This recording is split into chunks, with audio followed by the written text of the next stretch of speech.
A recent worldwide decline of ocean fishery stocks has stimulated rapid growth in cultivated production of fish and shellfish, usually known as farm fishing.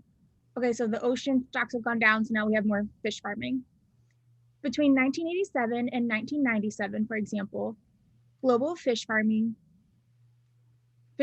from farming doubled. Okay. Fish farming produces a quarter of all fish and shellfish eaten by humans. And as global population increases, fish farming will probably become even more important to supplying human protein needs. All right, so far I'm thinking informative passage for sure. So at least some experts even argue that in addition to helping to compensate for the decline in ocean harvest, fish farming will restore wild populations by relieving pressure on ocean fisheries. Oh, wow. So like they're saying like, hey, maybe we can even, restock our oceans. There is, however, little, if any evidence, oh, this is sad. There is, however, little, if any evidence that fish farming will restore ocean fishery stocks. The complexity of production systems leads to an underlying paradox. Ooh, fish farming is a possible solution, but also a potential contributing factor to the continued decline of ocean fishery stocks worldwide. All right, so we have this paradox going on. So I feel like this is kind of like a cost analysis or contrast passage. I wonder if they're going to talk to us like these are the good things of fish farming and these are like the possible bad things of fish farming. All right, so we're going to dive on. So in the first place, the more intensive forms of fish farming oriented toward high volume production threaten the sustainability of ocean fisheries through water pollution and ecological disruption. All right, so this is one way that fish farming hurts the ocean. Intensive fish farming usually involves the enclosure of a fish in a secure system. Population densities are typically high, so we're stocking filling these up, resulting in the generation of large amounts of waste and increased potential of the spread of pathogens. Oh, so we're saying like we put them all here and there's just like a lot of waste, so the waste must be bad. Habitat destruction through the spread of untreated waste, the escape of species not native to the farm's region, or contamination by new pathogens can all ensue, seriously damaging oceans and coastal resources and ultimately wild fishery stocks. Oh, that's sad. Even more important, intensive farming of many species of fish requires large inputs of fish meal and fish oil in order to supply fatty acids that vegetable matter lacks, or essential amino acids that it adequately supplies, like lysine and methionine. So we require these large inputs of these things, okay? For the 10 species of fish most commonly farmed, an average of 1.9 kilograms of wild fish is required for every kilogram of fish produced.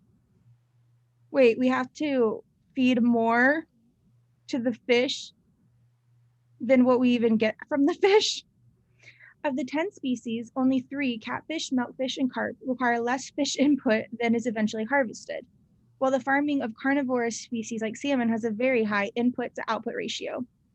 Although some defenders of fish farming contend that predatory carnivores in the wild consume even more fish than they would on a farm. Okay, so like the predators are out there eating more than they would consume on a farm. Farming of such carnivore species requires up to 5 kilograms of wild fish for every kilogram of fish produced.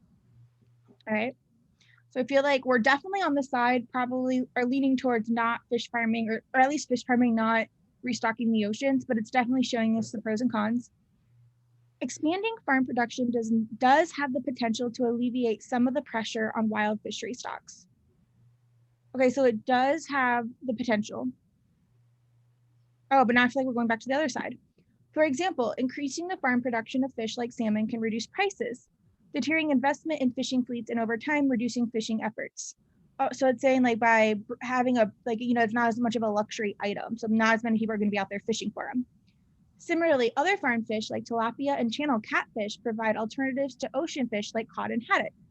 Nonetheless, even these benefits may in the end be lost because niche markets have started to develop for several species of wild caught fish, causing their catch rates to remain high even as the production of viable farmed substitutes has increased. Okay. I weirdly think this is interesting, but What would you say is the main point of this passage? What would you predict here?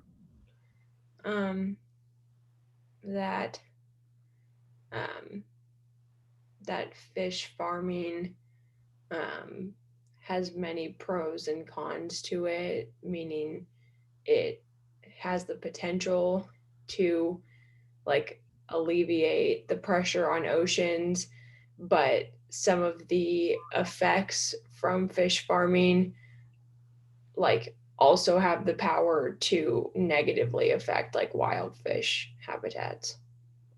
I feel like, yes, I use pros and cons a lot. I feel like the main point is more specifically, even like some people think that fish farming will definitely restock the ocean, but we're more like it could, but there's a lot of things we need to consider. Yeah, so it's not like a surefire way Yeah. to. It's like it's potential, but it's not a guarantee. Mm-hmm. All right, so go ahead and read A for me. Or read through these and tell me love it, leave it, or hate it. uh, the recent decline of ocean fishery stocks was caused by damaged ocean habitats resulting from fish farming. I'm gonna say leave it because even though they mentioned that, that was not the like main point that the entire passage was based off of. Yeah, yeah, I would cross this off immediately. Some of the recent decline of ocean fishery stocks was because of the fish farming, the damage the fish farming did to the ocean. Um, I feel like our main point is way more about like the pros and cons of fish farming, not that the ocean stocks have gone down. But okay, let's go on to B. Fish farming has some potential both for increasing global fish supplies and for threatening those very supplies. Uh, I'd like to keep that. And after I read B, I would automatically like I would especially cross off A now. Would Yeah. you after reading B? Mhm. Awesome. All right, what about C? Fish farming is destined to supply ever larger percentages of human protein needs. I don't like that. Is it destined? No. Because like we're saying no, we don't Like the know. jury's still out, yeah. The jury's still out. Yes, the jury is still out. D. The high catch rates for several types of wild caught fish overshadow the advances made by fish farming. I do not like that one because again, even though it's like mentioned at the end of the passage, um, and it doesn't even explicitly say that like it overshadows fish farming, but that's definitely not the main point of the passage. It doesn't bring in. I love B so much more because it B brings in like there's some potential, but there's also some threatening. It's taught like we know, and this goes back to kind of what Katie's video said about understanding what the purpose of the passage is to narrow down these answers. Where this is one-sided, it's not informing us anymore, right? E.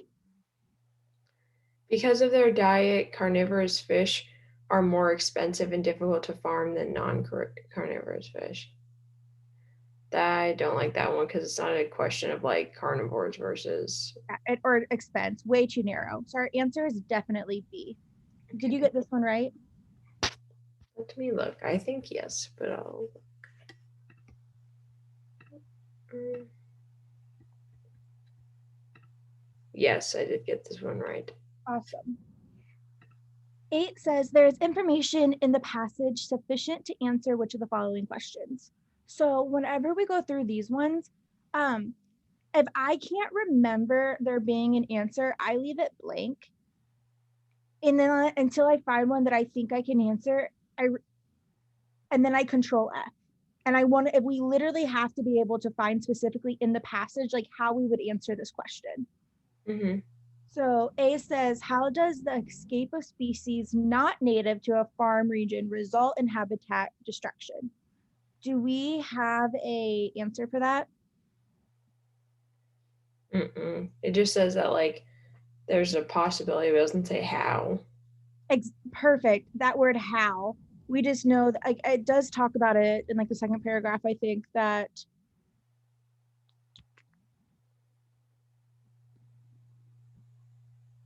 um yeah, sentence 27 says habitat destruction through the spread of untreated waste, the escape of species not native to the farm's region, seriously damage ocean and coastal resources. We don't know how. Excellent. All right, what about B?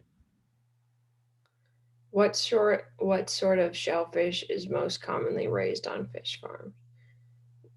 Not that one, because we don't even talk about we only talk about shellfish like once at the beginning, but we do not talk about the specific types. Yeah, I would control if I was going to check it, I would control F shellfish. All right, C. Approximately how many kilograms of fish on average does a wild salmon consume during its lifetime? I don't like that one because it tells us like it because it tells us the that salmon eat other fish, but it doesn't say the amount. I feel like it gives us a ratio. Um,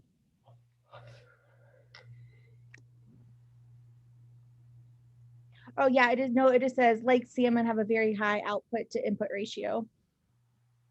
Excellent. And then what about D? What proportion of the fish and shellfish eaten by humans is produced on fish farms? I'd like to keep that one because I like that one because I believe that was mentioned in the first paragraph. Yep. And what percent was it? I think it was like 25.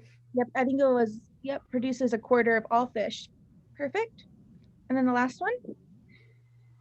How long does it take for niche markets for wild caught fish to have an appreciable effect on wild populations? I do not like that one because it does I'm not like, talk. I have no idea. Mhm. Excellent. All right, number 9 says, which of the following is closest to the meanings of the phrase relieving pressure on ocean's fishery used in the middle of the first paragraph? So we want to go up to that and we want to find that. Read that sentence again, and this is just a role question. What is that specifically referring to? Oh,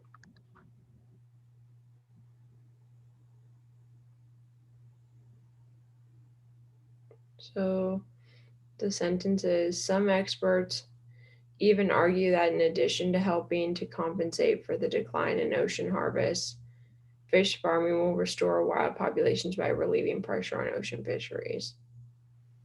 I would read the next sentence too. Oh, there is, however, little, if any, evidence that fish farming will restore ocean fishery stocks. So what does relieving the pressure on the ocean fisheries mean? It just means that, by not relying solely on wild caught fish, you're in focusing on farming, you uh, are taking away what is this the pressure I'm not doing a job If of I articulating. relieve the pressure from your workload, what do I do? Take some of my work away. Yeah, I take some of the expectation away, right? Or I take Yeah. away, yeah, we're looking for something like that. Like it's going to take away some of the demand from it or Mhm. all right, so let's go ahead and start with A. Make up for the scarcity of wild caught fish. Is that what relieving pressure on the ocean fisheries is referring to? Is that the closest to that?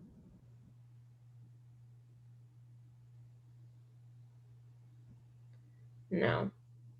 No, like that's way, like we're not talking about wild caught, like making up, like Mhm. relieving the oceans is not the same thing as like making up the lack. We're just saying we're taking away from it. We're not making up anything. Okay. What about beef? Supplementing the incomes of people who make a living from ocean fishing. No. Are we gonna pay them for whatever Mm, they're not catching in the ocean? no. See, causing fewer wild fish to be caught. I would like to leave that one. Me too. All right. What about beef? Reducing the amount of income to be earned from ocean fishing.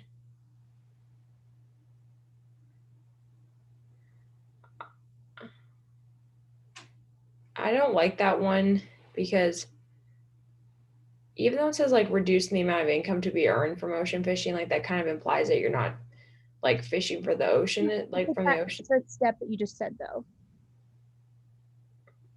Reducing the amount of income. It implies, you know, you said like you have to, this like implies what we want, but it's not, you have to take the extra step to get to relieving pressure on ocean fisheries, right? Mm-hmm. The other thing that you can do is you can go up and fill it actually in with the sentence. So where it says, fish farming will restore wild populations by reducing the amount of income to be earned by ocean fisheries or by causing fewer wild fish to be caught. We literally can place it in and out. Mm-hmm. Excellent. And And then then what about E, yeah. reducing the overall demand for fish and fish products. I do not like that because it's talking about like overall demand and like, and I just think that that's too broad. Yeah, like relieving pressures on the ocean is not by reducing overall demand. We're doing it by like not having to fish as much. So C is definitely the best answer. Did you get that one correct as well? Mm-hmm. Oh, excellent.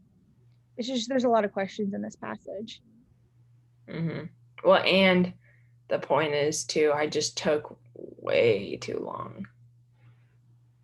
Why do you think you took so long on it? Or which one did I? Um,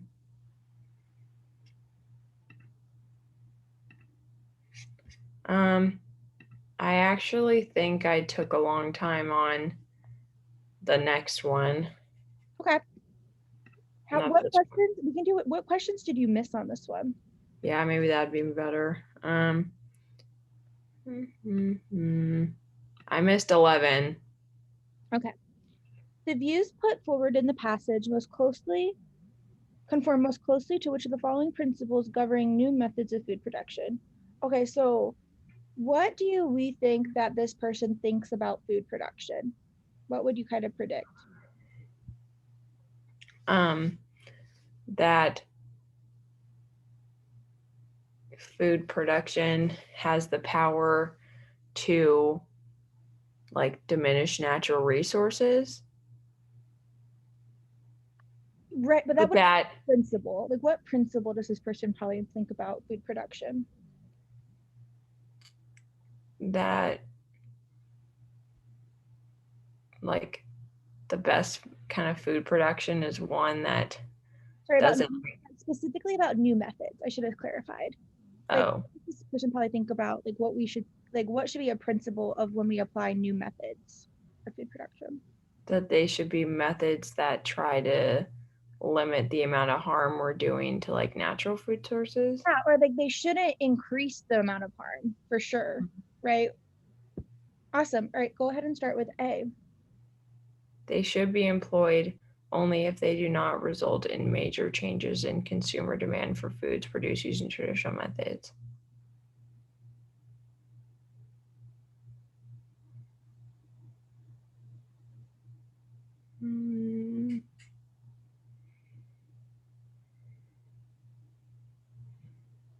I don't necessarily like that. Do we talk about changes in consumer demand or at all? No. No, like I don't think this author even has an opinion on that. All right, Yeah. about B. They should be employed if they are economically more efficient than existing methods and their use will not result in business failures or loss of jobs. The first part of it was attractive to me, I remember, but then the second part of like their use will not result in business failures or loss of jobs, that's something that like we don't even talk about. Excellent. So that's not B. C, they should be employed if they will ultimately result in net decrease in food of the type produced.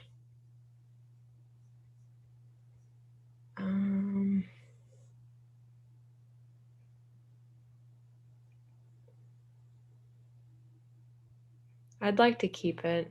Okay. I would keep that one too, to be honest. Okay. D, they should be employed if they promote diversification in the types of food available for human consumption to help to bring about environmental improvement. I selected this one, so I know that it's wrong, but this is the one that I picked. Okay. Let's read E first. They should be employed only if they replace other methods that have undesirable ecological effects. I didn't like that one because we don't really talk about replacing methods. Right. And like maybe like couldn't we also employ something new that doesn't necessarily replace an undesirable economic effect, but it's just neutral? Like we have no idea what he thinks about something that's just just neutral. Mm-hmm. Like growing tomatoes, I don't know, something. So on reading comp, this would be considered a like most strongly supported question. And so we tend to want something more mild. And so what C is saying is they should not be employed if they will ultimately result in a net decrease in the food. So we have like less food, then we should not have this new method. And then what D is saying is they should be employed if they promote the diversification and they help bring about good environmental improvement, then we for sure should have the new method. Okay. And so couldn't there be a reason other, so just because something promotes diversification and it does bring about environmental improvement, does he definitely think no matter what, we should have this new method?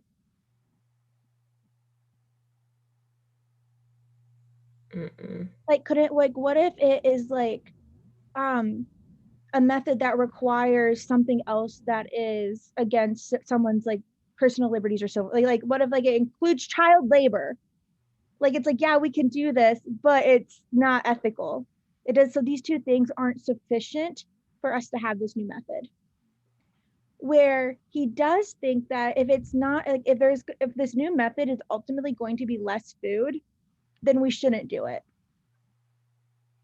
And so that's where we can use our conditional logic to see the difference between those two answers. And so can you see how C is a more mild answer choice?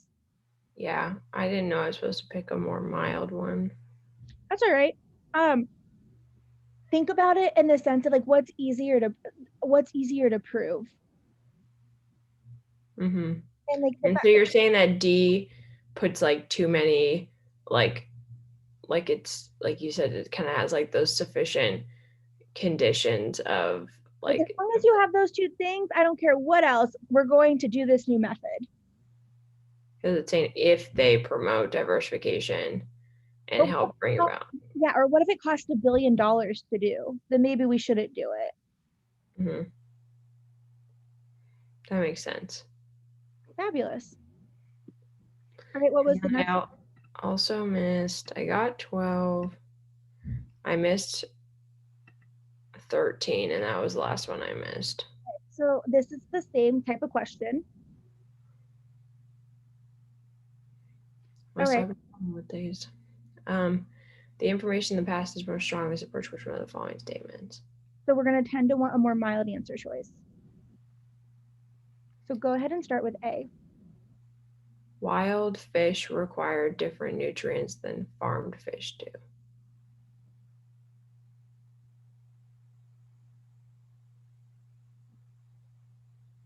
It doesn't say that they require different nutrients, it's more about the amount.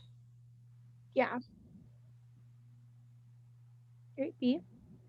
It is more profitable to farm species such as catfish, milkfish, and carp than to farm species such as salmon. I don't think they talked about like the profitability between those like different fish. No. Right, C. The farming of tilapia and channel fish produces as much environmental damage as the farming of cod and handcock. Um, hmm,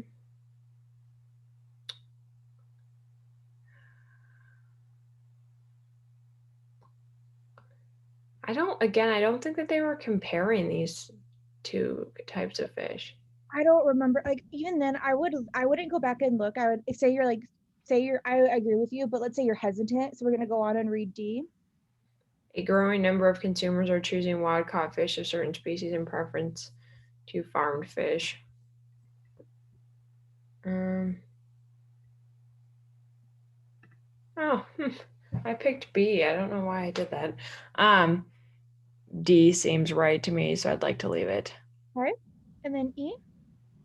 Non-carnivorous fish in the wild types do not consume more food than their farmed counterparts do.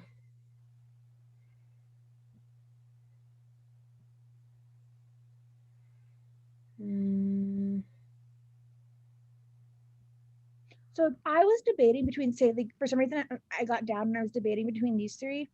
I would control F, like maybe tilapia to go see if this is a thing, or maybe had it like one of the like more random words to see if I can fit it. And D, I would probably maybe consumer. This one would be a little bit tougher to kind of go see, maybe like wild caught, even though that's in a couple of different places. And then this one, I would just do carnivorous. Sometimes they're going to use synonymous words, so you can't like 100% guarantee that. But I remember them talking. I just remember the word niche, so I believe it's D. Um,